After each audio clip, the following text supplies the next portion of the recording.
আসসালামু আলাইকুম। আজকে আমি আরও একটি সহজ রেসিপি নিয়ে আসছি। আমার কাছে তো সহজই মনে হয়, আপনারাও ট্রাই করবেন, সহজই মনে হবে। আমি এখানে মেজারমেন্ট কাপে ১ কাপ ময়দা নিয়েছি, আর হচ্ছে ২ চা চামচ দুধের গুঁড়ি আর ২ চা চামচ হচ্ছে চিনি দিয়েছি। আমি এটার সাথে কনডেন্স মিল্ক দেবো, এর জন্য চিনির পরিমাণটা কম দিয়েছি। আর হচ্ছে 1/2 চা চামচ ইস্ট দিয়েছি। ইস্টটাই হচ্ছে আসল, ইস্ট ছাড়া তো পাউরুটি হবে না। তো এটা বেশি করে দিলে আবার হয় কি, এটা ইস্টের একটা গন্ধ থাকে। আর একটা ডিম ফেটিয়ে দিয়েছি। আর হচ্ছে এখানে আমি কনডেন্স মিল্ক দিলাম। কনডেন্স মিল্ক দিলে পাউরুটির টেস্টটা অনেক ভালো আসে। তারপর হচ্ছে আমি হালকা কুসুম গরম পানি দিয়ে আস্তে আস্তে ডোটা বানাবো। যখন এটা আঠালো হয়ে যাবে, হাতে লেগে আসবে, তখন সাদা তেল দেব, মানে রান্নার রেগুলার তেলটা দিব, দিয়ে এটাকে ভালোভাবে মুথে নিব। মোথা হয়ে গেলে আবার আমি এটাকে রেস্টে রেখে দেবো ১ ঘন্টার জন্য।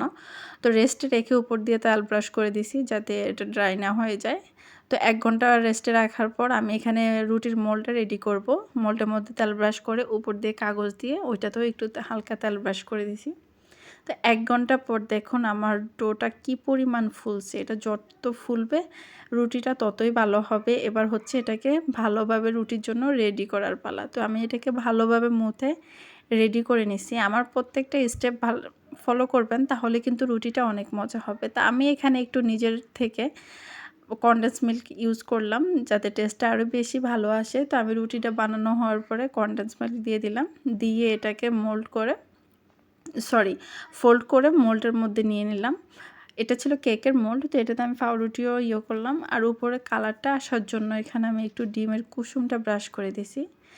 আর এটা আমি গ্যাসের চুলায় বানাবো, এজন্য চুলাটাকে আগে একটু ফ্রি হিট করে নিছি। তো এবার গরম পাতিলের মধ্যে আমি রুটিটা রেখে দিয়েছি। আমার প্রায় ৩৫ থেকে ৪০ মিনিটের মতো সময় লাগছে। আমি রুটি দেওয়ার পর এটাকে মিডিয়াম লোতে ছিল এটা।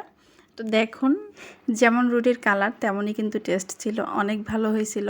আমার রেসিপি ভালো লাগলে চ্যানেলটি সাবস্ক্রাইব করে পাশে থাকবেন, কমেন্ট করে জানাবেন। ধন্যবাদ।